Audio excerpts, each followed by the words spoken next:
தேவ செய்திக்கு போகும் முன்னதாக என்னுடைய மற்ற சீடிகள் இங்கே உண்டு. விசேஷமாக தேவ பக்தியுள்ள குடும்பங்களை கட்டி எழுப்புவது எப்படி, என்னுடைய வர நாட்களில் என் பிள்ளைய பேர பிள்ளைய எப்படி ஐயா ஆண்டவருக்குள்ள காத்துக்கொள்ளணும் என்கிறதை குறித்து 3 நாட்கள் பரமன் கேணி என்று சொல்லப்படுகிற ஈசிஆர் ரோட்ல இருக்கிற இடத்துல ஜெம்ஸை தாங்கக்கூடிய 2000 பேரை கூட்டி வைத்து கடற்கரையில் வைத்து அவர்களுக்கு நான் பிரசங்கம் பண்ணின செய்திகள் இங்கே டிவிடியில் உண்டு. இந்த செய்திகளும் உங்களுடைய குடும்பத்தை எப்படி கட்ட வேண்டும் என்று, ஏனென்றால் இந்த நாட்களில் பிள்ளைங்களை வளர்ப்பது ரொம்ப கஷ்டம். ஆமாம், நான் என்னுடைய பேர பிள்ளைகளை சொல்கிறேன். என்னுடைய மகளுடைய பிள்ளைக்கு 1.5 வயசு ஆகுது. என்னுடைய 3ஆம் மகனுடைய பிள்ளைக்கும் 1.5 வயசு ஆகுது. ஒரு நாள் அவங்க ஒருத்தன் கிரச்சிக்கு போகிறான், அடுத்தவன் கிரச்சிக்கு போகலை. கிரச்சி போகிறவன் போயிட்டு வந்தவொடனே நான் கேட்டேன், டேய் ஹூ இஸ் யுவர் ஃப்ரெண்டு அப்படின்னு கேட்டேன். 1.5 வயசு தான் ஆச்சு. அவன் ஒரு மாதிரி குழஞ்சிக்கிட்டு வர்ஷினி அப்படின்னு நானே பார்க்கணும். நான் சொன்னேன், வர்ஷினின்னா ஒருவேளை பக்கத்தில் இருக்கிற பிள்ளை இருக்கலாம். டே கிரச்சிக்கு தான்டா போகிற, 1.5 வயசு தான் ஆகுது. 18 மாதம் தான் அது, 18 இப்போ 20 மாதம் ஆயிடுச்சு. அதுக்குள்ள கேட்டா வர்ஷினி. நான் சொன்னேன், டே ஆம்பளை பிள்ளையே இல்லைல்ல, வர்ஷினி ஸ்வீட். அல்லேலூயா. பக்கத்தில் உங்கள் கைப்பிடி சொல்லுங்க, வருங்காலம் எப்படி இருக்க போதோ தெரில. எனக்கு ஒரு மிஷினரி நண்பர் உண்டு, பிரான்சிஸ்னுட்டு, இடையன்குடியை சேர்ந்தவர். அவங்க அம்மா சொல்லுவாங்க, கடைசி காலத்தினுடைய ஒரு அடையாளம் பிறந்த பிள்ளை கண்ணடிக்கும். நான் கேட்பேன், எங்கம்மா எழுதியிருக்கு வசனத்தில், எங்கன்னு சொல்லியிருப்பாங்க, தள்ளுபடி ஆகமத்தில் எழுதியிருக்குதுன்னு சொல்லுவாங்க. அது எனக்கு தெரியாது, என்கிட்ட கேட்காதீங்க. பிறந்த பிள்ளை கண்ணடிக்கிறது தான் கடைசி காலத்தின் அடையாளம்னா இப்போ பாருங்க. சரி, அதுதான் அப்படி இருக்குது. என் மகா தன்னுடைய மகனை நல்லா போட்டு நல்லா வளர்ப்பா. 23ஆம் சங்கீதம்லாம் ஆங்கிலத்தில் அழகாக சொல்லுவான். 3-4 ஸ்டோரிஸ் அழகாக சொல்லுவான். யோனா ஸ்டோரி சொல்லுவான், பர்த்திமே ஸ்டோரிலாம் அழகாக சொல்லுவான். அவன் அப்படி ட்ரெயின் பண்ணியிருக்கா. ஒரு நாள் தன் மடியில் போட்டு, அவன் பேர் Nathan, mummy loves Nathan, Nathan loves அப்படின்னு சொன்னோன்னே அவன் நினச்சா மம்மின்னு சொல்லுவான், அம்மாவை தான் நான் நேசிக்கிறேன்னு சொல்லுவான். அவன் சொன்னான் சாரா. நீங்கள் யார் கேட்பீங்க? சாரான்னா ஒரு ஜெர்மன் ஃபேமிலி வந்து மிஷினரிகளாக அங்கே எங்களோடு ஊழியம் செய்கிறாங்க. அவங்களுக்கு 2 பொம்பளை பிள்ளைங்க, 2வது பிள்ளை அழகாக இருக்கிற, அதனால சாராங்கிறான். அல்லேலூயா. முளைச்சி 2 இலை விடலை, அதுக்குள்ளேயே அதை பாவா சொல்றதுக்கு ட்ரை பண்றா. ஜீசஸ்ன்னு சொல்லுடா, அட்லீஸ்ட் மம்மின்னு சொல்ல, ஜீசஸ் சொல்லு. மறு சொல்லி கொடுக்குறா. Nathan loves Jesus. மறுபடி மடியில் போட்டுக்கிட்டு, Joy love mummy loves Nathan, Nathan loves Sarah only. அவன் ஒன்லியும் சேர்த்துக்கிட்டான். பாருங்க, இதுதான் இந்த காலத்தில் பிள்ளைங்களை வளர்க்குறது எளிதல்ல. அப்படி இருக்கிற காலத்தில் எப்படி ஐயா பிள்ளைகளை வளர்க்கணுங்கிறது தான் சொல்லி கொடுத்தோம். இந்த 3 நாள் நீங்கள் பார்க்குறத கடத்துறது எப்படின்னுட்டு இந்த சீடி அங்கே கீழே விற்பனைக்கு வைக்கப்பட்டிருக்கிறது. இது இல்லாமல் மற்ற சீடிகளும், என்னுடைய நீ இல்லை அப்படிங்கிற புஸ்தகம் அநேகரை இந்த மாதத்தில் என்னுடைய புஸ்தகம் ஜெர்மன் மொழியில் மொழிபெயர்க்கப்பட்டிருக்கிறது. நான் போய் அதை கொஞ்சம் செக் பண்ணணும். ஜூன் மாதத்தில் நான் ஜெர்மனிக்கு, நான் சுவிட்சர்லாண்டுக்கு போகும்போது என்னுடைய நண்பர் ஒருவர் என்னுடைய தமிழ் புஸ்தகத்தை ஆங்கிலத்தில் இருந்து அவர் மொழிபெயர்த்திருக்கிறார். அதை இப்படியாக பல மலையாளத்தில் மொழிபெயர்க்கப்பட்டு விட்டது, தெலுங்கில் மொழிபெயர்க்கப்பட்டு கொண்டிருக்கிறது, ஹிந்தியில் அவைலபிள் இருக்கிறது. தமிழில் மட்டும் இதுவரைக்கும் 40,000 புஸ்தகங்கள் விற்று தீர்ந்தாகிவிட்டது. ஒருத்தரையும் தூங்க விட மாட்டேங்கன்னு மட்டும்தான் சொல்கிறாங்க. யாராவது தூக்கம் வராமல் இருந்தாங்கன்னா இதை கொடுங்க. அல்லேலூயா. ஆண்டவர் உங்களோடு கூட பேசுவாரா? 1 நிமிடம் கண்களை மூடி. இன்றைக்கும் ஆண்டவர் நம்மோடு கூட பேச வேண்டும். மண்ணோரை மீட்க வந்த ராஜாவே, விண்ணின்று மீண்டும் வாருமே, மண்ணோரம் எம்மை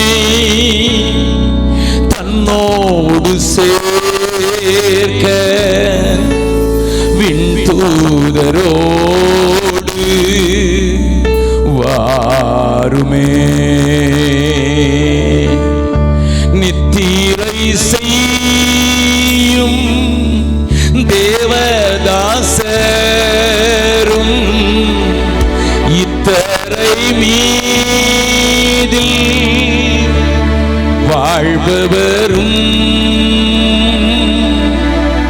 கீர்த்தனம் பாடி எதிர்கொண்டு செல்ல கம்பீரமாக வாருமே. கீர்த்தனம் பாடி எதிர்கொண்டு செல்ல கம்பீரமாக வாருமே. அறியாத நேரம் வருவேன் நீரே, அடியார்கள் நெஞ்சில் ஊக்கத்தோடே விசுவாசம் அன்பு நம்பிக்கையோடு தெய்வீக அன்பால் வரம் தாருமே. இயேசு கிறிஸ்துவின் இன்ப நாமத்தில் ஜெபம் கேளும் நல்ல பிதாவே, ஆமென். உட்காரலாம். இந்த நாளில் உங்களோடு கூட வைக்கும்படியாக தேவ சமூகத்தை நான் நோக்கி பார்த்தபோது ஆண்டவர் எனக்கு காண்பித்த 2 வசனங்களை நான் வாசிக்க விரும்புகிறேன். நீதிமொழிகளின் புஸ்தகம் 24வது அதிகாரம் 11வது 12வது வசனத்தை நாம் தியானிக்க போகிறோம். நீதிமொழிகளின் புஸ்தகம் 24வது அதிகாரம் 11வது 12வது வசனத்தை நாம் வாசிக்கலாம். மரணத்துக்கு ஒப்புவிக்கப்பட்டவர்களையும் கொலையுண்ண போகிறவர்களையும் விடுவிக்க கூடுமானால் விடுவி, அதை அறியோம் என்பாயாகில் இருதயங்களை சோதிக்கிறவர் அறியாரோ? உன் ஆத்மாவை காக்கிறவர் கவனியாரோ? அவர் மனுஷருக்கு அவனவன் கிரியைக்கு தக்கதாக பலன் அளியாரோ? அருமையான தேவனுடைய பிள்ளைகளே, சாலமோன் நம் ஒவ்வொருவரையும் பார்த்து அவன் நம்மை குறித்து எழுப்புகிற ஒரு பெரிய கேள்விக்கு முன்னதாகத்தான் இன்றைக்கு நான் உங்களை நிறுத்த விரும்புகிறேன். இந்த கனமான ஊழியத்திற்கு ஆரோனை போல அழைக்கப்பட்டால் ஒழிய யார் ஏற்படுத்தப்படுவான் என்று வேதம் சொல்கிற வார்த்தைகளை நீங்கள் அறிந்திருந்தாலும் இங்கே ஒப்பு கொடுத்த இந்த ஊழியர்களை நீங்கள் பார்த்தீர்கள். கனமான ஊழியத்திற்கு அவர்களே ஆண்டவர் நிறுத்தி இருக்கிறார் என்று ஆண்டவராய் இயேசு சொல்லும் போது சொன்னார், ஒருவன் எனக்கு ஊழியம் செய்தால் என் பிதாவானவர் கனம் பண்ணுவார் என்று சொல்லுகிற வார்த்தையை ஆண்டவர் சொல்லுவதை நீங்களும் நானும் அடிக்கடி தியானிக்கிறவர்கள். ஆக தேவ ஊழியம் ஒரு கனமான ஊழியம் என்பதை நீங்களும் நானும் அறிந்திருக்கிறோம். ஒருவேளை அப்படி புறப்பட்டு போகிற கிருபை அல்லது அழைப்பு அல்லது ஆண்டவருடைய உந்துதல் எல்லாருக்கும் இல்லாவிட்டாலும் இந்த வாழ்க்கையை, இந்த வார்த்தையை நீங்களும் நானும் நிச்சயமாக எதிர்கொண்டு தான் ஆக வேண்டும். ஒருவேளை பாஸ்டர் சார்ல்ஸ் சொன்னது போல மறுபடி மறுபடி மறுபடி மறுபடி அவருக்கு போக வேண்டிய இடம், செய்ய வேண்டிய ஊழியங்களை ஆண்டவர் தெளிவாக காண்பித்து கொடுத்து பயிற்சி கொடுத்து அதற்குரிய எக்ஸ்போஷரை கொடுத்திருக்கிறது உண்மைதான் என்றாலும் இந்த வசனத்தை வாசிக்கிற எந்த தேவ பிள்ளையும் இந்த கேள்விக்கு பதில் சொல்லித்தான் ஆக வேண்டும். 2 மாதங்களுக்கு முன்னதாக பீகாரிலே பீகார் ஷெரீப் என்கிற ஒரு பட்டணம் இருக்கிறது. இந்தியாவிலே 100 பட்டணங்களுக்கு அதை ஸ்மார்ட் சிட்டியாக மாற்ற வேண்டும் என்று சொல்லி பல பட்டணங்களை தெரிந்து கொண்டிருக்கிறதை இந்த நரேந்திர மோடி அரசாங்கம் செய்து வருகிறதை நீங்கள் பத்திரிகையிலே படித்திருப்பீர்கள், டிவியிலே பார்த்திருப்பீர்கள். இந்த தகவல்கள் தமிழ்நாட்டிலே பல நகரங்கள் அந்த ஸ்மார்ட் சிட்டி என்கிற புரோகிராமுக்கு எடுத்துக்கொள்ளப்பட்டிருக்கிறது. சில பட்டணங்களிலே அந்த வேலையை ஆரம்பித்திருக்கிறார்கள். அப்படி தெரிந்து கொள்ளப்பட்ட பட்டணங்களிலேயே பீகாரிலே வேறு வழியே இல்லாமல் அவர்கள் தெரிந்து கொள்ள வேண்டிய சில பட்டணங்கள் காண்பித்து கொடுக்கப்பட்டது. பீகாருடைய தரத்திற்கும் பீகாருடைய செல்வத்திற்கும் பீகாருடைய காரியங்களுக்கும் ஈடு கொடுக்க முடியாமல் இருந்த, தேசிய அளவுக்கு ஈடு கொடுக்க முடியாமல் இருந்தபடினாலே எந்த பட்டணத்தை தெரிந்து கொள்வது என்பதில் மத்திய அரசாங்கம் தடுமாடினது. ஆனாலும் பீகாரை ஒதுக்கிவிட முடியாது. 13 கோடி மக்கள் இருக்கிறார்கள். இந்த மாநிலத்தை ஒதுக்கிவிட்டு நம்ம அரசாள முடியாது என்பதை மத்திய அரசு அறிந்ததினால 2 பட்டணங்களுடைய பெயர்களை அறிவித்ததிலே ஒரு பட்டணம் பீகார் ஷெரீப். ஸ்மார்ட் சிட்டியாக தெரிந்தெடுக்கப்பட்டு மேம்பாட்டு பணியை செய்வதற்கு தெரிந்து கொள்ளப்பட்ட அந்த பட்டணத்தில் நடந்த ஒரு சின்ன காரியத்தை 2 மாதங்களுக்கு முன்னதாக நடந்ததை நான் உங்களுக்கு சொல்கிறேன். 4 வயது ஒரு பிள்ளை பக்கத்து வீட்டிலே போய் ஆன்டி ஆன்டி என்று பழகினான். ஆன்டி உங்க வீட்டில் வந்து நான் கொஞ்சம் விளையாடலாமா, உங்க வீட்டில் வந்து விளையாடலாமா, உங்க வீட்டு சும்மா தானே இருக்குது, உங்க ரூம்ல தான் ஆட்களே இல்லையே, நான் வந்து விளையாடலாமா என்று சொல்லி அடிக்கடி இந்த வீட்டுக்கு போய் விளையாடுவான். இவர்களுடைய வீட்டிலே 3 பிள்ளைகள், 3வது மகன் அவன், 2 பெண் குழந்தைகள், 3வதாக ஆண் குழந்தை. செல்லமாக வளர்க்கப்பட்ட அந்த பிள்ளையினுடைய வீட்டில் டிவி வாங்குவதற்கான பொருள் உதவி இல்லாதபடினாலே, இந்த பக்கத்து வீட்டு ஆன்டில அவங்களுக்கு பிள்ளை இல்லாமல் இருந்தபடினாலே அந்த வீட்டுக்கு போய் இந்த பிள்ளை கேட்கும், ஆன்டி ஆன்டி டிவி போடுங்க ஆன்டி, நான் கொஞ்ச நேரம் பார்க்குறேன், எங்கள் வீட்டில் டிவி இல்லை ஆன்டி என்று சொல்லி அடிக்கடி போய் வந்து கொண்டிருந்தான். கவனியுங்கள், நடந்ததை நடந்த விதமாக இன்றைய நாட்களிலே நடந்ததை நான் உங்களுக்கு சொல்கிறேன். ஒரு நாளிலே அந்த பிள்ளை வெளியே விளையாடி கொண்டிருந்தது. இந்த வீட்டினுடைய தலைவி, அவளுக்கு பிள்ளை இல்லை, 7 வருஷமாக அவளுக்கு பிள்ளை இல்லை. அந்த பிள்ளை இல்லாதவள் இந்த பிள்ளையை தன்னுடைய வீட்டுக்கு கூப்பிட்டார். அந்த பிள்ளை வெளியே சில நண்பர்களோடு விளையாடி கொண்டிருந்தான். அந்த குட்டி பையனை கேட்டா, டேய் வாடா, நான் உனக்கு டிவியில கார்ட்டூன் உண்டா, நான் காட்டுறேன்னு சொன்னா. இல்லை இல்லை, எனக்கு நிறைய ஃப்ரெண்ட்ஸ் இருக்கிறாங்க ஆன்டி, இங்கே எனக்கு நிறைய ஃப்ரெண்ட்ஸ் இருக்காங்க, நாளைக்கு வர்றேன்னு சொன்னான். இல்லைடா, நான் வாடா, உனக்கு நான் பலகாரம் தருகிறேன் என்று சொல்லி பார்த்தாள், சாக்லேட் தருகிறேன் என்று சொல்லி பார்த்தாள். அந்த பிள்ளை விளையாட்டு மும்முரத்தில் இருந்தது. கரகரா என்று இழுத்து கொண்டு போனாள். கவனியுங்கள், கரகரா என்று இழுத்து கொண்டு போனவள் ஒன்று செய்தாள். என்ன செய்தாள்? டிவியை ஆன் பண்ணினாள். பிள்ளை வேறு வழி இல்லாமல் கதவை பூட்டி விட்டாள். ஆகையினால பிள்ளை வழி இல்லாமல் சோஃபா செட்ல உட்கார்ந்து டிவி பார்த்து கொண்டிருக்கிறது. 7 வருடங்களாக பிள்ளையற்றிருந்த அவள் திடீரென்று குடிக்க ஒன்றை கொண்டு வருவது போல பக்கத்தில் கொண்டு வந்து விட்டு திடீரென்று பிள்ளையினுடைய கழுத்தை நசுக்கி கொன்றாள். பிள்ளைக்கு சத்தமும் வெளிவராதபடி காத்து கொண்டாள். பிள்ளையை நன்றாக தொண்டையை நெரித்து கொன்றுவிட்டு 3 நாட்கள் வீட்டிலே மூடி வைத்திருந்தாள். நாற்றம் தாங்காததினால் ஒரு சாக்கு பையிலை எடுத்து பக்கத்திலே போய்கொண்டிருந்த ஒரு சின்ன நாலாவிலே போட்டு விட்டாள். பிள்ளையை காணோம் காணோம் என்றுதான் இந்த தாய் தேடினாள். எல்லாரும் பார்த்தவர்கள் சொன்னார்கள், இங்கே தானே எல்லா பிள்ளைங்களோடு உட்கார்ந்து விளையாடி கொண்டிருந்தான். தெரியவில்லை. இறுதியாக போலீஸ் வந்தது. போலீஸ் வந்து அந்த விளையாடி கொண்டிருந்த பிள்ளைகள் சொன்னார்கள், உங்களோடு கூட விளையாடிட்டு தான் அந்த ஆன்டி தான் உனக்கு சாக்லேட் தரேன், உனக்கு டிவி பார்க்க கூப்பிட்டு போறேன்னு சொல்லி கூப்பிட்டு போய் அதுக்கப்புறம் நாங்கள் பார்க்கலன்னு பிள்ளைகள் சொன்னதை வைத்து இவளை அவர்கள் விசாரித்த போது பிணமும் கிடைத்தது, காரியமும் வெளிப்பட்டது. அவள் சொன்னாள், எனக்கு பிள்ளை இல்லை, பக்கத்து கிராமத்தில் இருக்கிற ஒரு தாந்திரிக், ஒரு மந்திரவாதியும் அவருடைய மனைவியும் எனக்கு சொன்னார்கள், நீ உனக்கு பிள்ளை வேண்டுமென்றால், உனக்கு வாரிசு வேண்டுமென்றால் யாராயிலும் ஒரு சிறு பிள்ளையை பலி செலுத்த வேண்டும் என்று சொன்னார்கள். ஆகையினால் கொன்றேன் என்று போலீஸ் வாக்குமூலத்தை பார்த்தபோது என்னால் அழுகையை அடக்க முடியவில்லை. அந்த காட்சியை நான் பார்த்தபோது எனக்கு ஏங்கி ஏங்கி அழ வேண்டும் என்றிருந்தது. ஏனென்றால் அந்த தாய், பெற்ற தாய் சொன்னாள், அட பாதகத்தி, உனக்கு பிள்ளை இல்லை, நீ எனக்கு இருந்த பிள்ளையை கொன்னுட்டியே, உனக்கு பிள்ளை இல்லை என்று சொல்லி உனக்கு பிள்ளை வேண்டும் என்பதற்காக எனக்கு இருந்த விளக்கை அணைத்து விட்டாயே. அதோடு அவள் நிறுத்தவில்லை, ஒன்று சொன்னாள். என்ன சொன்னாள் தெரியுமா? இந்த டிவியில இந்த காட்சியை பார்த்து என்னுடைய அறையில் போய் ஓ என்று அழுதேன்.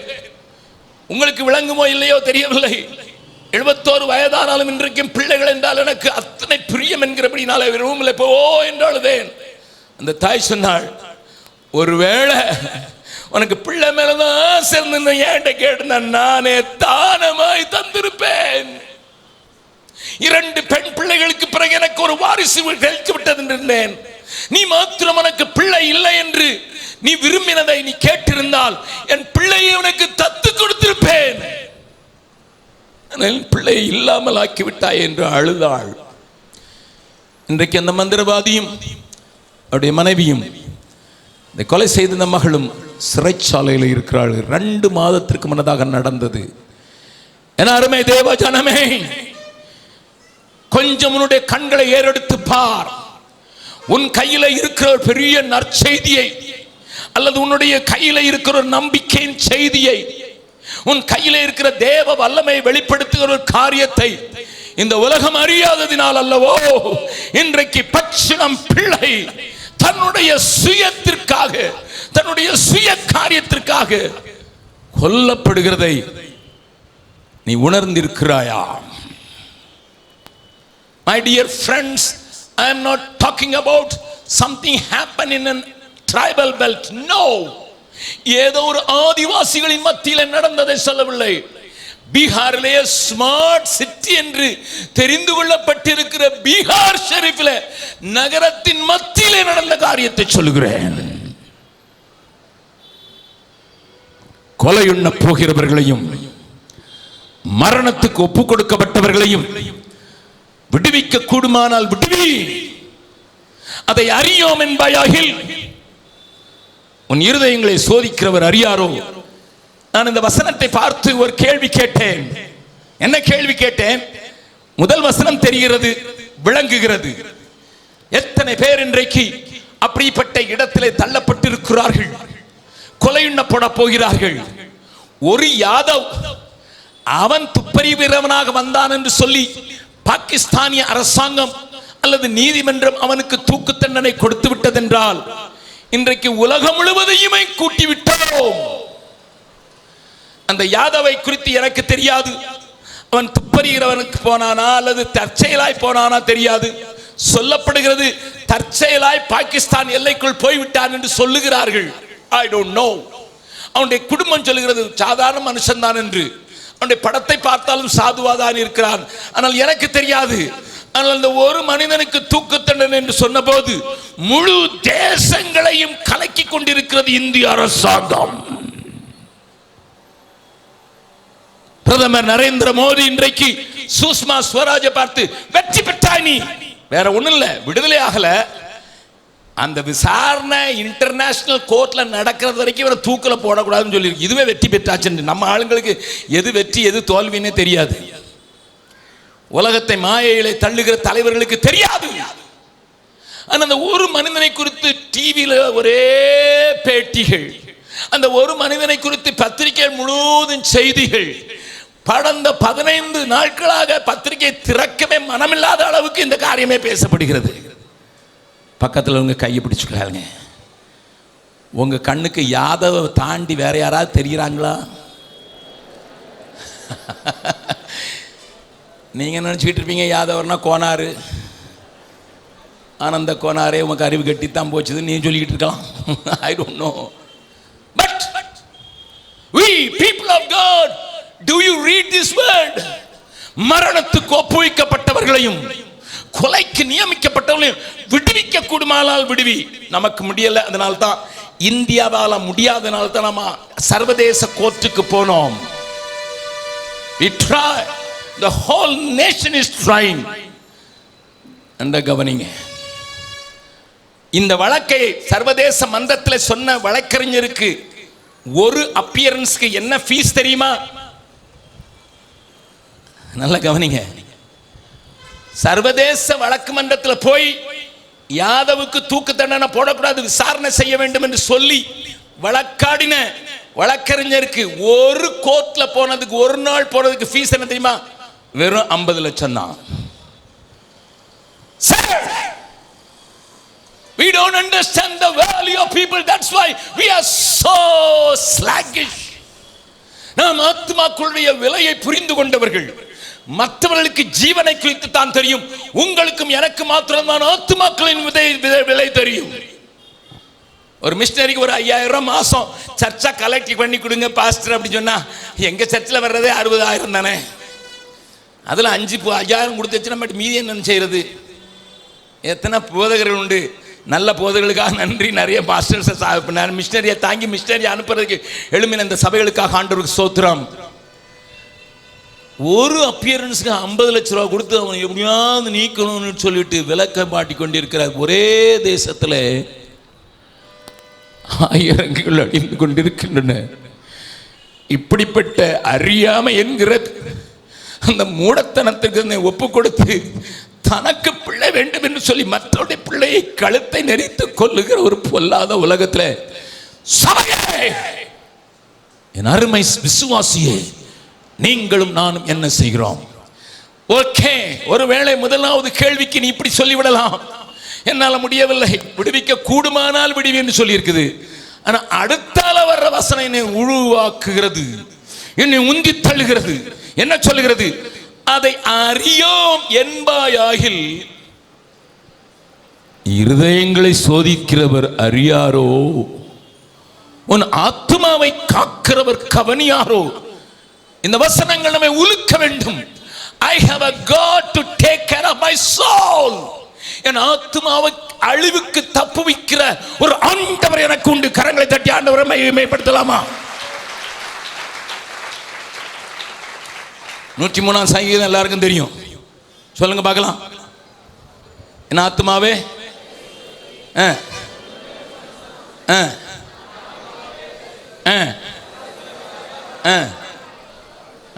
பாஸ்டர் பல்லாவரம் ஸ்டீஃபன் சர்ச்சில் முழுசுன்னு சொல்லுவாங்களே, இன்னும் 6 வசனம் சொல்லுவாங்களே. அங்கிருந்து ஒருத்தர் கூட இல்லையா? மன்னித்து நோய்கள் எல்லாம் குணமாக்கி பிராணனை அழிவுக்கு மீட்கிறார். மறுபடியும் கரங்களை தட்டி ஆண்டவர் மகிமைப்படுத்தலாமா? என் ஆத்மாவை கவனிக்கிற ஒரு ஆண்டவரை நான் ஆண்டவராக கொண்டிருக்கிறேன். ஆனா அவருடைய இதய துடிப்பை புரிஞ்ச நான் இல்லை. I know he is a protector. அவர் என்னை காக்கிறவர் எனக்கு தெரியும். ஆனா அவரு ஒரு பெரிய கேள்வியோடு இருக்கிறாரு. இருதயங்களை சோதித்து பார்ப்பாராம். கவலை இல்லைன்னு சொல்லிட்டா உன் முகத்தையும் பாக்கெட்டையும் பார்க்க மாட்டார். பக்கத்தில் கையை பிடிச்சு சொல்லுங்க, எவனும் எந்தாலையும் போட்டோம், யார் செத்தா நமக்கு என்ன அப்படின்னு வாழ்ந்தீன்னா அவரு முகத்தையும் பாக்கெட்டையும் பார்க்க மாட்டாரு, இருதயத்தை பார்த்து கேட்பாரு. என்ன சொல்ல போறீங்க? நான் ஒரு பாடலை எழுதினேன். கணக்கு கேட்பா என்ன செய்வாய், கணக்கு கேட்பா என்ன செய்வாய், கண்ணீர் விடுவாயோ கர்த்தரை கண்டு, கண்ணீர் விடுவாயோ கர்த்தரை கண்டு, விசுவாசியை நினைத்து பார், நிலைப்பவர்களை நாடு, நித்திய ஜீவன் பெற ஓடி வருவாயே, பாடி மகிழ்வாயே அன்றே, ஓடி வருவாயே பாடி மகிழ்வாயே அன்றே, விசுவாசியே நினைத்து பார், நிலைப்பவர்களை நாடு, நித்திய ஜீவன் பெற. கணக்கு கேட்கும் ஆண்டவர் என்று நமக்கு ஒரு ஆண்டவர் உண்டு. அவர் ஆத்மாவை காக்கிறவர் தான். No doubt about it. ஒரு சந்தேகம் இல்லை. ஏராளமான சாட்சிகளை நான் சொல்ல முடியும். ஆனாலும் அவர் என்ன இடத்துல கணக்கு கேட்பார், இருதயத்தை சோதித்து அறிந்து. என்னை கேட்கிறவர்களே, அருமையானவர்களே, ஒன்று கேளுங்கள். ஒரு சின்ன சாட்சியை சொல்கிறேன். பீகார்ல போன வருடத்தில் நாங்கள் எப்பொழுதும் மார்ச் மாதத்தில் 27, 28, 29 3 நாட்கள் விசுவாசிகளை கூட்டி வைத்து தேசத்திற்காக உபவாசித்து ஜெபிக்க வைக்கிறது வழக்கம். இந்த வருடத்திலே 12,000 பேர் கூடியிருந்தார்கள். போன வருடத்தில் 9,000 பேர் வந்திருந்தார்கள். 12,000 பேரும் 3 நாள் சாப்பிடாமல் தேவ சமூகத்தில் வெறும் தேசத்திற்காக மாத்திரம் அள வைக்கிற அந்த ஜெபத்தில் போன மார்ச்சில் நான் நடத்திவிட்டு 2வது நாள் பிரசங்கம் பண்ணிவிட்டு நான் வீட்டுக்குள் வந்தபோது என் பின்னாலே ஒரு சகோதரி ஓடி வந்தாள். நான் சொன்னேன், அம்மா ஜெபமண்ணன் வராதிங்க, பாஸ்டர் இமானுவேல் சொன்ன மாதிரி நான் ட்ராவல் பண்ணிக்கிட்டே இருக்கிற ஆள் இல்லவா, கொஞ்சம் எனக்கு ஓய்வு வேணும், நீ வந்தீங்கன்னா 9,000 பின்னால் வந்தீங்கன்னா இங்கேன்னுட்டு. அவள் கேட்குற மாதிரி இல்லை, நேர என் பெட்ரூமுக்கு வந்தாச்சு. அல்லேலூயா. என் மனைவி இருந்தாள். அவள் கேட்டா, அண்ணனுக்கு கொஞ்சம் ஓய்வு கொடுக்க மாட்டீங்களான்னுட்டு. முக்கியமான விஷயம் தீதி, நான் பேச வந்திருக்கேன். இப்போ நான் சொன்னேன், என்னம்மா முக்கியமான விஷயம்? அப்படி என்ன முக்கியமான விஷயம்? அவளை குறித்து எனக்கு தெரியும். அவளுடைய புருஷன் ஒரு ஆக்சிடென்ட்ல, கம்பெனியில் நடந்த ஆக்சிடென்ட்ல செத்து போயிட்டான். எந்த கம்பெனின்னு அவளுக்கு தெரியாது, ஏன்னா அவளுக்கு படிக்க தெரியாது, எங்க வேலை செய்தான்னு தெரியாது. அதே கம்பெனியில் அதே ஊர்க்காரங்க இருந்ததுனால 2 மாசத்துக்கு ஒரு தடவை காசை கொடுத்து விடுவோம், அவ்வளோதான். அதனால மணி ஆர்டர் வாங்கினதில்லை, பேங்க்குக்கு போனதில்லை, எந்த கம்பெனியில் வேலை செய்தான்னு தெரியாது, கம்பெனியில் ஆக்சிடென்ட்ல செத்து போனதும் தெரியாது. யாரோ சொன்னாங்க உங்க கம்பெனியில் ஆக்சிடென்ட்ல செத்து போனாங்க, பாடியும் காட்டல. கவனிங்கள், இப்போ இவளுக்கு 2 பொம்பளை பிள்ளைங்க, 3 பொம்பளை பிள்ளைங்க. திருமணத்திற்கு ஆயத்தமா இருக்கிற 2 பிள்ளைங்க, ஒரு பிள்ளை சின்ன பிள்ளை. இவளுக்கு படிப்பு கிடையாது.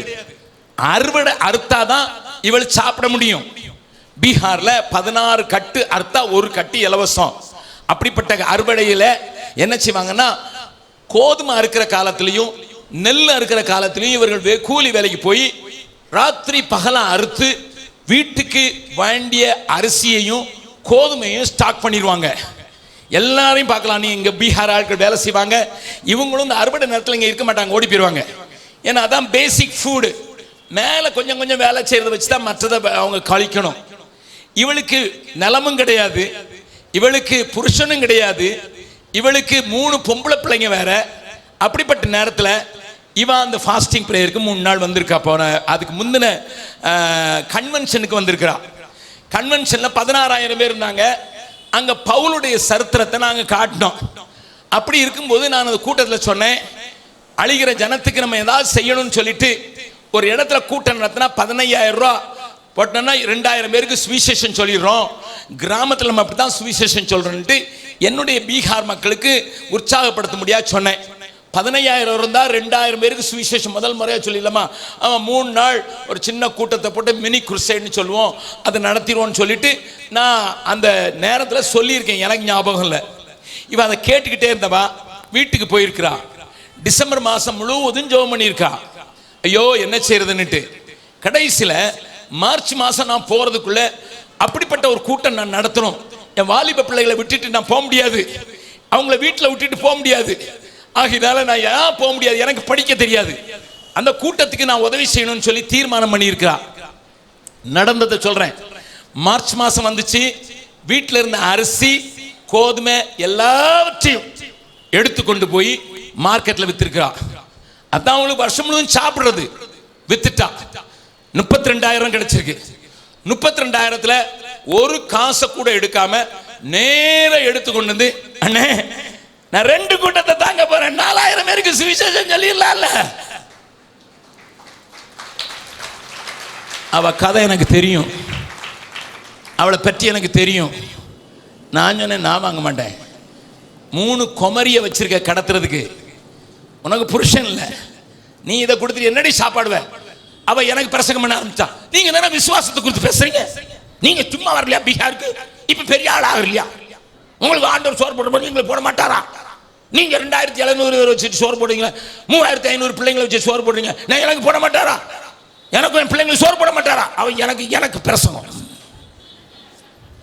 நான் தெரியாம சொல்லிட்டேமா, தெரியாம சொல்லிட்டேன்னு வேற வழி இல்லாம நான் கையில அவ கையை அந்த பக்கம் பிடிச்சிருந்த கவரை, இந்த கவரை நான் பிடிச்சிட்டு நான் ஜெபம் பண்ணி முடிக்கும்போது இன்னொரு 2 வாலிபர்கள் ஓடி வராங்க எங்க பெட்ரூமுக்கு.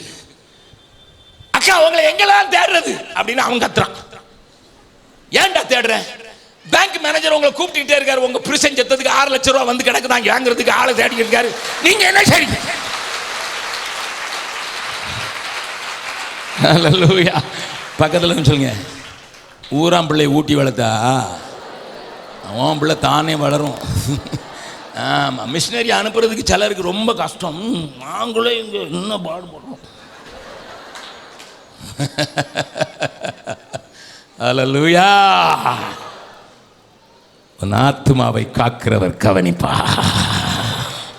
நீ ஆத்துமாக்களை நீ ஆதாயப்படுத்துவதற்கு நீ கிடைக்கிறனா மேலே இருக்கிறவர் கவனிப்பார். நல்ல தலை நல்ல கொடுங்க.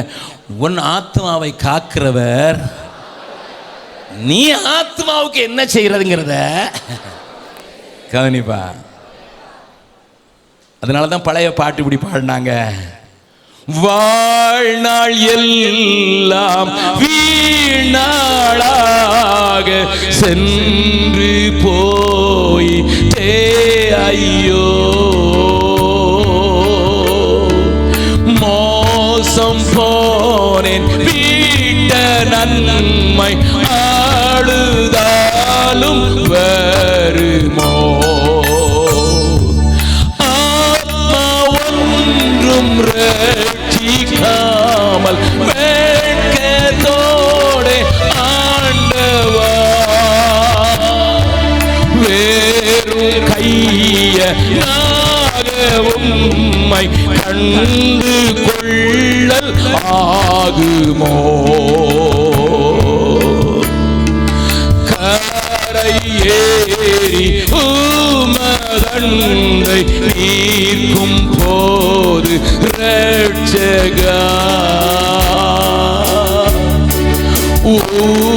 ஊதவாமல் பலனற்று வெட்கப்பட்டு போவேனோ ஆத்மா ஒன்றும் ரட்சிக்காமல் வெட்கத்தோடு ஆண்டவா வேறும் கையனாக உம்மை கண்டு கொள்ளல் ஆகுமோ. கொலைக்கு நியமிக்கப்பட்டவர்களை விடுதலையாக்கும்படியாக செயல்பட்ட ஏராளமான பேர்களை வேதம் நமக்கு அடையாளம் காட்டி கொடுத்தாலும் இந்த நாளின் குறிப்பிட்ட காரியத்தை மாத்திரம் சொல்லி நான் முடிக்க விரும்புகிறேன். என்னோடு கூட சேர்ந்து திருப்பிக் கொள்ளுங்கள்.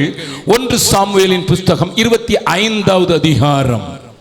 1 சாமுவேலின் புஸ்தகம் 25வது அதிகாரத்தை இன்றைக்கோ அல்லது நாளை காலையிலேயோ நீங்கள் தியானத்துக்காக செலவழிக்கிற நேரத்தில் தயவு செய்து ஒரு முறை இந்த கதையை வாசிக்கும்படியாய் கேட்கிறேன். இது மிகவும் நேர்த்தியான ஒரு சம்பவம். நாம் அறிய வேண்டிய காரியம், நம்மை உள்ந்தி தள்ளுகிற ஒரு சம்பவத்தை ஆவியானவர் நமக்காக எழுதி வைத்திருக்கிறார். இந்த சம்பவத்தை படிக்காதவர்களுக்காக கொஞ்சமும் படித்தவர்களுக்கு இன்னும் கொஞ்சமும் ஆழமாக பேச விரும்புகிறேன். 1 சாமுவேல் 25வது அதிகாரத்தில் தாவீதும் அவனோடு கூட இருக்கிறவர்களும் பசியாயிருக்கிறார்கள். அவர்களுக்கு மிகுந்த பசி, தேவையோடு இருக்கிறார்கள். இந்த தேவையோடு இருக்கிற அந்த தாவீது தன்னுடைய ஊழியக்காரர்கள் சிலரை அழைப்பித்து அவர்கள் பார்த்து சொல்கிறான், நாபால் என்று சொல்லுகிற ஒரு மனிதன் இருக்கிறான், அவனுக்கு ஏராளமான ஆடுகள் இருக்கிறது, அவன் மயிர் கத்திரிக்கிறதற்காக போயிருக்கிறான். ஏனென்றால் ஆடுகளை மயிர் கத்திரித்தால் லட்சக்கணக்கிலே பணம் வரும். இந்த நேரத்தில் அவன் சந்தோஷமாக இருப்பான். ஆகையினாலே நாம் அவர்களுக்கு காவல் வைத்தோம், அவருடைய ஆடுகளை காணாதபடி காத்து கொண்டோம், களவு போக விடவில்லை, அவர்களுக்கு மதிலாக இருந்தோம். அவர்கள் வனாந்தரத்தில் இருந்தார்கள், ஒருவரும் உதவி செய்யக்கூடாத இடத்தில் இருந்தார்கள். அவனுடைய மந்தைக்கும் அவனுடைய மேய்ப்பர்களுக்கும் அவனுடைய எல்லா காரியத்திற்கும் நாம் காவலாளிகளை போல, அவன் நம்மை கேட்காத போது, அவன் நம்மிடத்தில் வேண்டிக் கொள்ளாத போது, அவன் நம்மிடத்தில் எதிர்பார்க்காத போது நாம் அவர்களுக்கு இரவும் பகலும் மதிலாக இருந்தோம். ஆகையினால அவன் நம்மை நினைவு கூறுவான், போய் கொஞ்சம் என் வாலிபர்களுக்கு வைப்பதற்கு கொஞ்சம் அப்பத்தையும் கொஞ்சம் திராட்சரசத்தையும் கொடும் என்று கேளுங்கள் என்று சொல்லி அனுப்பினான். ஆனால் இந்த நாபாலை குறித்து வேதம் சொல்கிறது, அவன் பெயர் எப்படியோ அப்படியே பைத்தியமும் உண்டு. ஏன் வேதம் பைத்தியம் என்று சொல்கிறதற்காக ஒரு வசனத்தை வாசிக்கிறேன். அவன் என்ன சொல்கிறான் பாருங்கள். 10வது வசனத்தை வாசிக்கலாம். 1 சாமுவேல் 25வது அதிகாரம். நாபால் தாவீதின் ஊழியக்காரருக்கு பிரதியுத்தரமாக தாவீது என்பவன் யார்? ஈசாயின் குமாரன் யார்? தங்கள் எஜமான்களை விட்டு ஓடி போகிற வேலைக்காரர் இந்நாளில் அநேகர் உண்டு. நான் என் அப்பத்தையும். இப்ப கொஞ்சம் பாருங்க, நாபால் தன்னுடைய சுய ரூபத்தை காண்பிக்கிறான். இவனை வேதம் பைத்தியக்காரன் என்று சொல்லுகிறது. நல்ல நான் என் அப்பத்தையும் என் தண்ணீரையும் என் ஆடுகளை கத்திரிக்கிறதுக்காக நான் அடித்து சமையல் பண்ணிவிட்டதையும் எடுத்து இன்ன இடத்தார் என்று நான் அறியாத மனுஷருக்கு கொடுப்பேனோ என்றான். பக்கத்துல இருக்கவங்களை கையை பிடிச்சி முகத்தை பார்த்து சொல்லுங்க. நீங்களும் நான் என்னுடையது மீன்னு சொன்னீங்கன்னா வேதம் உங்களை பார்த்து சொல்லுது, பைத்தியக்காரி. அல்லேலூயா. ஆமா, ஏன் பணம், ஏன் திராட்சை ரசம், ஏன் அப்பம் அப்படின்னு சொன்னீங்கன்னா என்ன பேரு? நிறைய பேர் டாக்டர்னு போட்டுக்கிறாங்க. நம்ம டாக்டர்னு போட வேண்டாம், PhD போட்டுக்கலாம். Permanently head damage. நல்ல கவனி.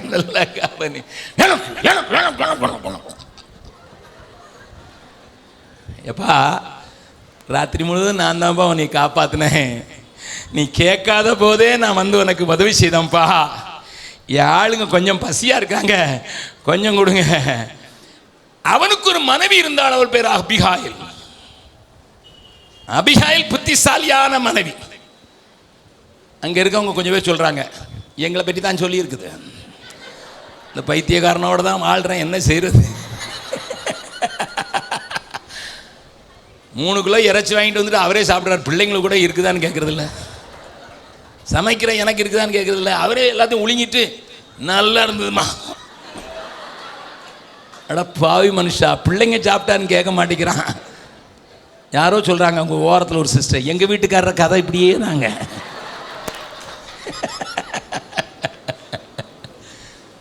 அல்லேலூயா. நல்லா கவனிங்க. நான் சேர்ந்த இரண்டும் என்று ஒரு புஸ்தகம் எழுதியிருக்கேன், வாசிங்க கண்டிப்பாக. கல்யாணம் ஆயிருந்தாலும் வாசிங்க, கல்யாணம் ஆக போனாலும் வாசிங்க. கல்யாணம் ஆக போனாலும் வாசித்தீங்கன்னா தப்பிச்சிங்கன்னு அர்த்தம். கல்யாணம் ஆன பிறகு வாசித்தீங்கன்னா வேற வழி இல்லைன்னு அர்த்தம். நல்லா கவனிங்க. அபிகாயில் என்கிற ஒரு புத்திசாலியான பெண் உண்டு. ஆனால் நாபால யாரும் திசையெல்லாம் திருப்ப முடியாது. அவன் எவள் தான் தான் தான் தான் வாங்கணும். அவனுக்கு உலகம் தெரியாது, தன்னை காக்கிறவர்களை தெரியாது, உதவி செய்கிறவர்களை தெரியாது, ஒண்ணுமே தெரியாது. ஏன்னா தான் தான் தான் தான். இன்னைக்கு ஒரு MLA சொல்லி இருக்கிறாரு, OPS எதுக்கு தெரியுமா இப்படி வராரு? UPS-ஆ 50,000 கோடியை காக்கிறதுக்கு தான் மோடியை பார்க்க போயிருக்காரு. நான் நினைச்சேன் பப்ளிக்காக ஆண்டோடு அங்கே போய் கேட்க போற, தண்ணி கேட்க போறாருன்னு நினைச்சேன். அவர் சொல்றார், எனக்கு தெரியாது, உங்க ஊருக்காரங்க கதையெல்லாம் உங்க கதை இதெல்லாம் எனக்கு தெரியாது. Listen, we talk about the politicians, but we also live like that. என்னுடையதை எடுத்து என் ஆளுக்கு வச்சிருக்கிறது வச்சு இந்த ஆளுக்கு கொடுக்குறதா? எப்பா, தேசத்தையே காப்பாத்தினாம்பா தாவீது. தன் உயிரை கையில் பிடிச்சிட்டு போய் கோலியாத்தை கொன்னதுனால தான்ப்பா நீ பத்திரமா இருக்கிற. அவன் ஆளுங்களுக்கு கொஞ்சம் 2 ரொட்டி கொடுத்தானப்பா, ஒரு 200 அப்பம் தானப்பா கேட்குறான். இவ்வளோ ஆட்டுக்கு மயிரை கத்து பறிச்சு எல்லா கம்பளி ஆடுகளையும் கத்தரித்ததுனால உனக்கு ஏராளமான காசு வந்த நேரத்தில் நம்ம கேட்பா, செழிப்பா இருக்கிற நேரத்தில் தான் நம்ம கேட்டான். உனக்கு ஒண்ணும் இல்லாம இருக்கிற நேரத்திலே கேட்டான், செழிப்பா இருக்கிற நேரத்தில் தானே கேட்டான். தாவீதுக்கு காது போகுது, இந்த தகவல் போகுது. தாவீதுக்கு பயங்கர கோபம், பயங்கர கோபம். நான் இவனுக்கா இவ்வளவு பாடுபட்டேன், அவன் கேட்காம இருந்த உதவி செய்றேன் பாரு. நான் ராத்திரி ஆகிறதுக்குள்ள, காலை ஆகிறதுக்குள்ள, இந்த ராத்திரியிலே போய் அவனுடைய ஒரு நாய் கூட இருக்காதுன்னு சொல்றான். அவ்வளவு கோபம். வேதம் அப்படித்தான் சொல்லுது, சுவரிலே நீர் விடும் ஒரு நாய் கூட நாபாலுக்கு இருக்காது.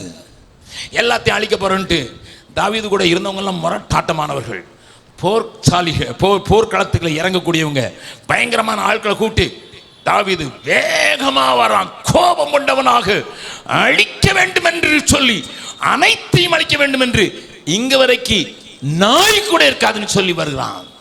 கொஞ்சம் நல்லா கவனிங்க. இப்ப நாபாலின் குடும்பத்தை மாத்திரம் நான் காண்பித்து கொடுக்கிறேன். நாபாலின் குடும்பத்துக்கு நேர ஒரு அழிவு வருகிறது, முழுவதும் அழிவு வருகிறது, முழுவதுமாக அழிவு வருகிறது. Whole family is going to be washed off. Whole property is going to be washed off. Everything is going to be taken away from him, including his life. உயிரையும், அவனுடைய உடலையும், அவனுடைய பொருளையும், அவனுடைய மனைவியையும், அவனுடைய சொத்தையும் எல்லாத்தையும் அழிக்க முடியாத ஒரு தேவ கோபாக்கனை வருது. ஒரு வேலைக்காரன் போய் அந்த அபிகாயில் இடத்துல பேசுறான். என் அருமை சகோதரியை கொஞ்சம் யோசித்து பார்.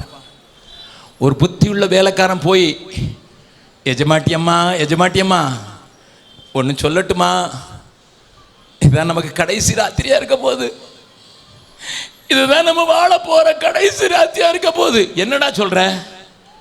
எஜமான் தான் நிறைய சம்பாத்தியம் பண்றதுக்கு போயிருக்காருடா. எஜமான் ஏராளமா சம்பாத்தியம் பண்ணி கொண்டு வர போயிருக்கிறாரு. His business is prospering. அவருடைய பிசினஸ் நல்லா போயிட்டு இருக்குது. ஏராளமான ஆடு வந்தது, ஏராளமான மயிர் கத்தி இருக்கிறாரு. He is going to bring crowds. கோடிகளை கொண்டு வர போயிருக்கிறார். நீ என்னடா நான் அழிவு வர போதுங்கிற? இல்ல எஜமாட்டியம்மா, இல்ல இல்ல, அவருக்கு கோடி இருக்குது, புத்தி இல்ல. அந்த கோடியில கொஞ்சத்தை எடுத்து கொடுத்தா நின்று இருக்கும். என்னடா சொல்ற? நமக்கு தாவீதின் ஊழியக்காரர்கள் காவலா இருந்தாங்க. ஆனா இப்போ நம்மளை அழிக்கிறதுக்கு கோபாக்கனை நமது குடும்பத்துக்கு நேராக வருது, நம்முடைய பிள்ளைகளுக்கு நேராக வருகிறது, நம்முடைய வேலைக்காரிகளுக்கு நேராக வருது, நம்முடைய சொத்துக்கு நேராக வருது. எதுக்குடா? அவர் கொஞ்சம் உதவி செய்யுங்கன்னு கேட்டார். இவர் பைத்தியக்கார மாதிரி பேசினார். அவர்கிட்ட யாரும் பேச முடியாது, பயங்கரமான பொல்லாத ஆளு, இவங்கிட்ட பேச முடியாது, நாங்க போய் பேச முடியாது. நீங்க சொன்னாலும் கேட்க மாட்டாரு, பெஞ்சாதி பேசியும் கேட்க மாட்டாரு, வேலைக்காரன் சொல்லி கேட்க மாட்டாரு. இவன் பேலியாளின் மகன். Oh, what should I do? கவனிங்க, இங்கதான் சபை அல்லது நீங்கள் செயல்பட வேண்டிய காரியத்தை அபிகாயில் காட்டிக் கொடுக்கிறாள். இந்த தேசத்திற்கு விரோதமாய் பெரிய அழிவு நியமிக்கப்பட்டிருக்கிறது, வருகிறது. அதை தடுப்பதற்கு யாராலும் முடியாது. அந்த நேரத்தில் புத்தியுள்ள ஒரு பெண் என்ன செய்வாள் என்பதிலிருந்து 2 சின்ன காரியத்தை மாத்திரம் காட்டி கொடுத்து முடிக்கிறேன். திருப்புங்களதே அதிகாரத்தில் 1 சாமுவேல் 25வது அதிகாரம் 18வது வசனம். அப்பொழுது அபிகாயில் தீவிரமாய் 200 அப்பங்களையும் 2 துருத்தி திராட்சரசத்தையும் சமையல் பண்ணப்பட்ட 5 ஆடுகளையும் 5 படி வறுத்த பயிற்றையும் வற்றலாக்கப்பட்ட 100 திராட்சை குலைகளையும் வற்றலான 200 அத்திப்பழ ஆடைகளையும் எடுத்து கழுதை மேல் ஏற்றி தன் வேலைக்காரரை பார்த்து நீங்கள் எனக்கு முன்னே போங்கள், இதோ நான் உங்கள் பின்னே வருகிறேன் என்று சொல்லி அனுப்பினாள். தன் புருஷனாகிய நாபாலுக்கு அதை அறிவிக்கவில்லை. 20வது வசனம். அவள் ஒரு கழுதையின் மேல் ஏறி மலையின் மறைவில் இறங்கி வருகையில், நன்றாய் கவனியுங்கள் என்ன நடந்தது என்பதை. 23வது வசனம். அபிகாயில் தாவீதை காண்கையில் தீவிரமாய் கழுதை விட்டு இறங்கி தீவிரமாய் கழுதையை விட்டு இறங்கி தாவீதுக்கு நேராக தரையில் முகங்குப்புற விழுந்து தாவீதுக்கு நேராக தரையிலே விழுந்து முகங்குப்புற படிந்து அவன் பாதத்திலே விழுந்து போதும். Great danger is on the way. The wrath was upon the family. The wrath was upon the property. But one lady தன்னுடைய புத்தியை உபயோகப்படுத்துகிறாள், தன்னுடைய தாழ்மையை உபயோகப்படுத்துகிறாள், தன்னுடைய தீவிரத்தை உபயோகப்படுத்துகிறாள். ஓடுறாள். 2 நேரம் எழுதியிருக்கு, தீவிரமாய் தீவிரமாய் தீவிரமாய். She was running fast. ஒரு ராத்திரி போதும் என் குடும்பம் அழியறதுக்கு. ஒரு ராத்திரி போதும் என் மேன்மையும் மகிமையும் அழிக்கப்படுகிறதற்கு. ஒரு ராத்திரியில் நான் கிரியை செய்யணும். It was a dark time, please understand. விடியற் காலத்துக்குள் நான் அழிச்சிருவேன்னு சொல்லி தான் வந்திருக்கு. அது ஒரு இருட்டு நேரம், ராக்காலம். பெண் ஒரு பயம் இல்லை. Hey, take this, run, run, run. யாராவது வழியில அபிகாயில பார்த்து கேட்டா என்ன சொல்லி பாத்தீமா? அபிகாயில் எங்க இப்போ பாரு, I don't have time. எனக்கு நேரம் இல்லை, எனக்கு நேரம் இல்லை. அழிவில் இருந்து காக்க வேண்டும் என்றால் நான் தீவிரப்பட வேண்டும்.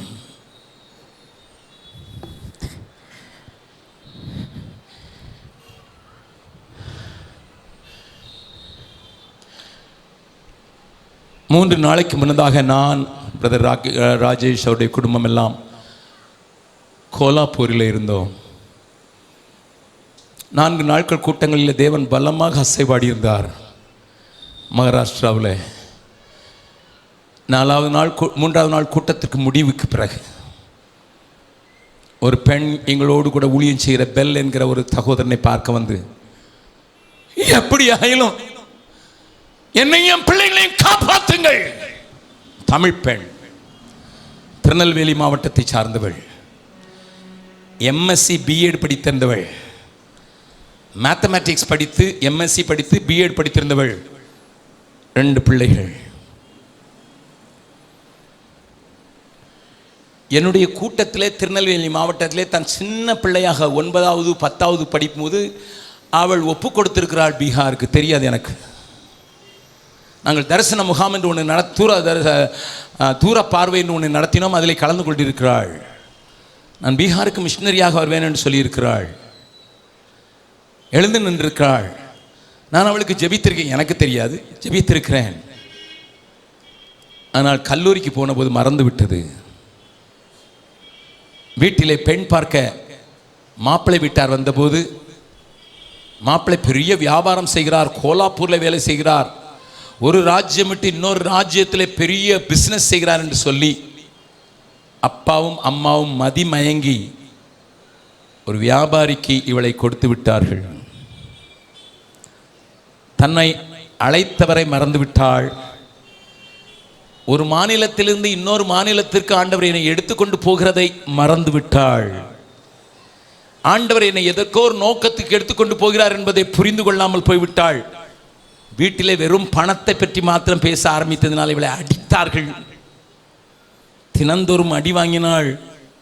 வாழ விருப்பமற்றவளாக என்னுடைய சகோதரனை வந்து பார்த்தனாள். அண்ணே, ஜெம்ஸ் கூட்டம் மாத்திரம் நடக்காமல் இருந்ததுன்னா இன்னைக்கு ராத்திரி தான் எனக்கும் என் பிள்ளைங்களுக்கும் கடைசி ராத்திரியாக இருந்திருக்கும். ஒரு கடிதம் எழுதி எனக்கு கொடுத்து விட்டாள். நான் அவளுடைய ஃபோன் நம்பரை வைத்து அவளுக்கு ஃபோன் பண்ணினேன். நீ சாக வேண்டாம் என் அருமை சகோதரா. நடக்காததையோ நடக்காமல் வாழ்கிற வாழ்க்கையை நான் பேசவில்லை. எத்தனை பேர் இன்றைக்கு தன்னுடைய வாழ்க்கையின் இறுதிக்கு வந்து விட்டார்கள், விளிம்புக்கு வந்து விட்டார்கள். ஒப்பு கொடுத்தவர்கள் வந்திருக்கிறார்கள், ஆண்டவரை அறியாதவர்கள் வந்திருக்கிறார்கள். நேபாளத்துக்கு போயிருந்த போது ஒரு சகோதரன் கையை பிடித்து அழுதார். நான் அவரை பார்த்து கேட்டேன், உங்களுடைய பெயர் என்ன என்று.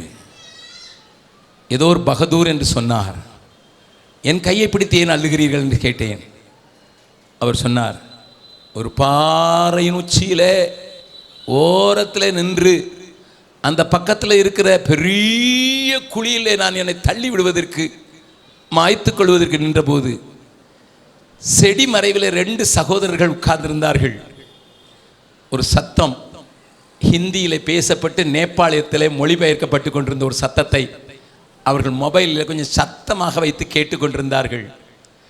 நான் என்ன தீர்மானத்தோடு அந்த இடத்திற்கு வந்திருக்கிறேன் என்று அவர்களுக்கு தெரியாது. என்னை பார்த்தபோது எவனுக்கும் கேட்கட்டும் என்று சத்தத்தை உயர்த்தின போது, ஐயா நீங்கள் ஒரு சத்தமிட்டீர்கள் மொபைலில் இருந்து. என்ன சத்தமிட்டீர்கள் தெரியுமா? என்ன சத்தம் கொடுத்தீர்கள் தெரியுமா? நீ உனக்கு தீங்கு செய்து கொள்ளாதே. இந்த அப்போஸ்தலர் நடவடிக்கைகளில் ஜெயிலரை பார்த்து பவுல் சொன்ன வார்த்தையை அத்தனை அழுத்தமாய் 3 நேரம் சொன்னீர்கள். வேதம் எனக்கு தெரியாது, ஏதோ ஒரு மனிதன் ஹிந்தியில் சொல்கிறதை நேபாளியில் மொழி செய்கிறான்னு சொல்லி அவர்களை நாடி போனேன். இது யார் என்று கேட்டேன். பீகாரில் எங்கள் அண்ணன் இருக்கிறார், அவர் தான் கத்துகிறார். எதுக்கு இந்த வார்த்தையை சொல்கிறார் என்று சொன்னபோது தான் அவர்கள் என்னை உட்கார வைத்து பேசினார்கள். இன்றைக்கு நான் உயிரோடு இருக்கிறது மாத்திரமல்ல, ஆண்டவரை மகிமைப்படுத்துகிற ஒரு நல்ல காரியத்தை செய்கிறதற்கு. வனாந்திரத்தில் உங்கள் சத்தம் கேட்டுச்சியா? மொபைல் கேட்டுச்சு. பாஸ்டர் சார்ல்ஸை கேட்டு பாருங்கள். இலங்கைக்கு போயிருந்தோம்.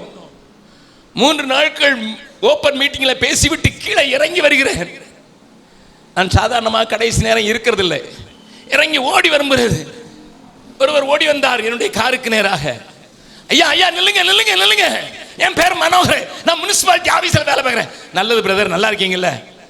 என்ன பிரதர் இப்படி கேட்டீங்க? ரட்சிக்கப்பட்டிருக்கேன், நான் ஒரு இந்து, என் குடும்பம் முழுவதும் ரட்சிக்கப்பட்டிருக்கு. நான் ரொம்ப சந்தோஷம், எந்த சபைக்காவது நல்ல சபை பார்த்து போங்க. அவர் சொன்னார், ஐயா எப்படி ரட்சிக்கப்பட்டேன்னு கேட்கலையே, நான் சீட்டில் உட்காந்துட்டேன். அவர் என் கையை விடுற மாதிரி இல்லை, கதவை பூட்ட விடலை. சொன்னார், நான் இந்து ஐயா, பக்கா இந்து, யுத்த காலத்தில் இந்து தான். பிரபாகரன் அண்ணன் யுத்தம் பண்ணும்போது நான் இந்து தான்.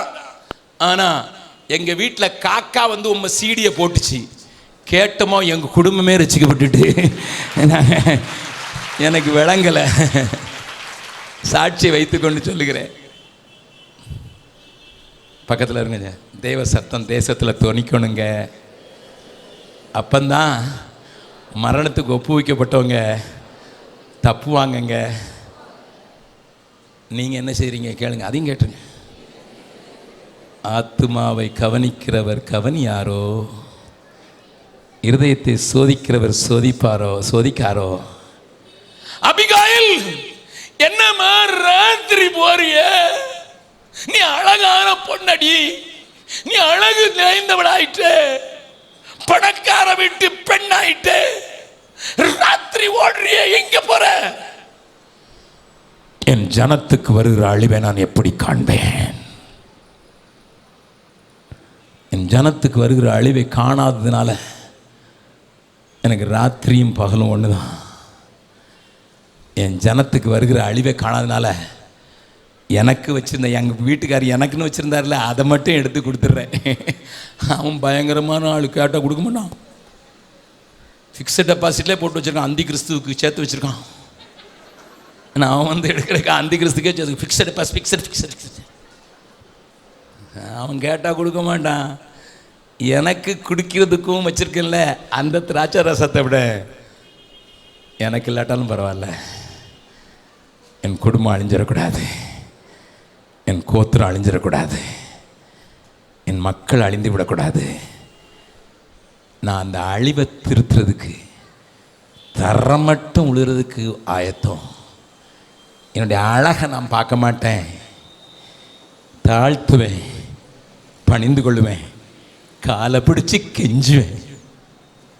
எனக்கு கெஞ்ச தெரியும், எனக்கு கெஞ்ச தெரியும், எனக்கு கொடுக்க தெரியும், எனக்கு ஓட தெரியும். பக்கத்தில் கையை பிடிச்சி முகத்தை பார்த்து கண்ணுக்குள்ளே பார்த்து, ஓட தெரியலன்னா கொடுக்கவாது தெரிஞ்சிருக்கட்டும், அதுவும் தெரியலன்னா கெஞ்சவாது தெரிஞ்சிருக்கட்டும்.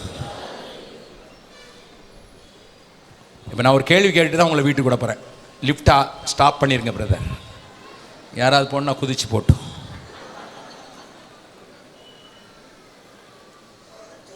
நான் உங்களை கேட்க போகிறேன், ஐயா எங்களுக்கு ஓடுறதுக்கெல்லாம் முடியாது, இங்கே ஓடுறதே பெரிய ஓட்டமாக இருக்குது, இதை விட்டு இவங்கெல்லாம் தேசம் விட்டு தேசம் ஓடுறாங்க, எங்களுக்கு ஓட முடியாது, எங்களுக்கு கொடுக்கவும் முடியாது. ஜூன் மாதம் வருது, ஃபீஸ் நிறையா கட்டணும், ஞாபகம் இருக்கா நமக்கு? ஆனால் கெஞ்ச தெரியுயா, காலை பிடிச்சி கெஞ்ச தெரியுயா. அழியும் ஜனத்தின் அழு குரல் அன்பரே என்னையும் உருக்காதோ, ஆளுவோரை மீட்க வந்தவரே, மாண்டிடும் மக்களை மீட்டிடவே அனுப்புமே என்னையுமே, ஆண்டவரே உம்மை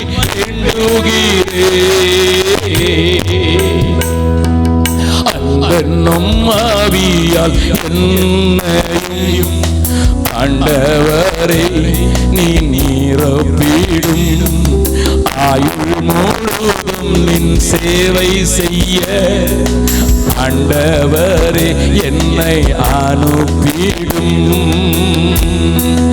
நல்ல போராட்டத்தை போராடி உள்ளத்தை முடிக்க உதவுமே, உம்மோடு பாடு சகிக்கவும் நாமத்திற்காக மறிக்கவும் ஆயத்தமே நானும் இப்போ ஆண்டவர் உம்மை எண்ணுகிறேன். அன்பென்னும் ஆவியால் என்னையும் ஆண்டவரே நீ நிரப்பிடும், ஆயுள் முழுவதும் சேவை செய்ய ஆண்டவரே என்னை அனுப்பிடும். எல்லாரும் கண்களை மூடலாம். ஐயா அகஸ்டின் ஜெபக்குமார், எங்களுக்கு தெரிஞ்சிச்சு ஒரு அழிவை தடுத்து நிறுத்துகிற சக்தியை தேவன் எனக்குள் வைத்திருக்கிறதை புரிந்து கொண்டதினால் இதோ புறப்படுகிறேன் என்று சொல்கிற ஒரு கூட்டமும், இதோ கொடுக்கிறேன் என்று சொல்கிற கூட்டமும், இதோ அழுகிறேன் என்று சொல்கிற கூட்டமும் ஆண்டவருக்கு தேவை. முதலாவது என்ன இருந்தாலும் ராத்திரினும் பார்க்காம, என் இளமையையும் பார்க்காம, என் எதிர்காலத்தையும் பார்க்காம ஆண்டவரின் அழிவை நிறுத்துறதுக்கு அனுப்புறத உணர்றேன். நான் ஒப்பு கொடுப்பேன்னு சொல்றவங்க மாத்திரம் கையை வைத்துங்க பார்க்கலாம். என் எதிர்கால வாழ்வே அல்ல,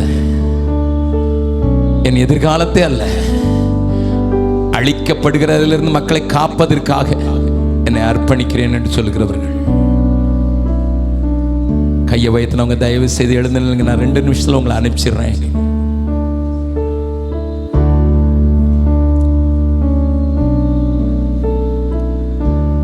இரண்டாவதாக, ஐயா எனக்குன்னு தான் வச்சிருந்தேன், தேவை இருக்கும்போது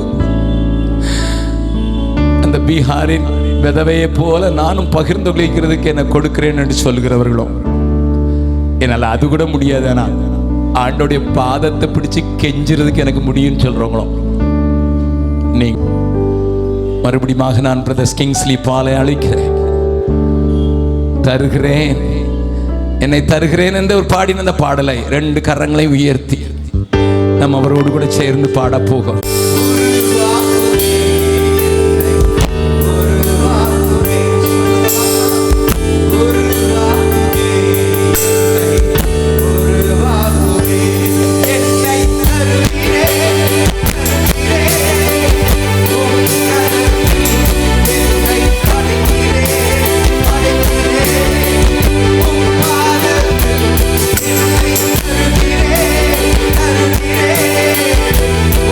Hey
உயிரை கொடுத்த ஆண்டவரை பார்த்து சொல்லு, ஆண்டவரை பார்த்து சொல்லு, ஆண்டவரே நீங்க என்ன விரும்புறீங்களோ அப்படின்னு நான் மாத்திக்கொள்ள நான் ஆயத்தமா இருக்கிறேன். அப்படி சொல்றவங்க மாத்துங்க, கரங்களை உயர்த்தி சொல்லுங்க. கடைசியாக உங்களை ஆண்டவர் பார்க்கட்டும். உங்க சத்தம் இந்த பல்லாவரத்துல துணிக்கட்டும். கைகளை உயர்த்தி சொல்லுங்க பார்க்கலாம்.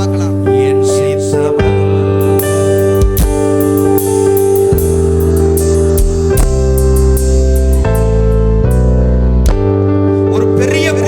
சாத்தான் வஞ்சித்து தன்னோட கட்டுப்பாட்டுக்குள்ள ரசிகர் மன்றத்திலே அரசியல் வச்சிருக்கிறான். இன்னைக்கு நீங்க சொல்ல போறீங்க, அந்த கூட்டத்துல நாங்க இல்ல, இந்த உலகத்தை இந்த இந்திய தேசத்தை அசைக்கிற கூட்டத்துல கர்த்தர் பார்க்கிற அந்த பார்வையில நாங்க நிக்கிறோம்னு சொல்றவங்க மாத்திரம் கைகளை உயர்த்தி இன்னைக்கு ஆமென் எல்லாரும் உண்மையாக என் சித்தம்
அபிகாயிலை போல நாங்கள் ஆண்டவரே எங்களை உள்ள சமூகத்தில் தாழ்த்துவோம். ஆண்டவர் அபிகாயிலை போல கர்த்தாவே தாவீதிடத்தில் கெஞ்சினது போல மன்றாடினது போல நாங்கள் கெஞ்சி மன்றாடும்படியாக எங்கள் தேசத்துக்காக நாங்கள் பரிந்து பேசி ஜெபிக்கும்படியாக தகப்பனே எங்கள் ஒவ்வொருவருக்கும் கிருபை தரும்படியாக ஜெபிக்கிறோம். என் தேசத்துக்காக உம்முடைய நாம மகிமைக்காக மிஷன் ஊழியர்களை பங்கெடுக்க கண்டீர்கள் ஒவ்வொருவருக்கும் கிருபை தருவீராக. வல்ல கடலைகளை தாழ்ந்து அர்ப்பணிக்கிறோம். நீர் மாத்திரம் மையப்படும்படியாக ஜெபிக்கிறோம். பெரிய காரியங்களை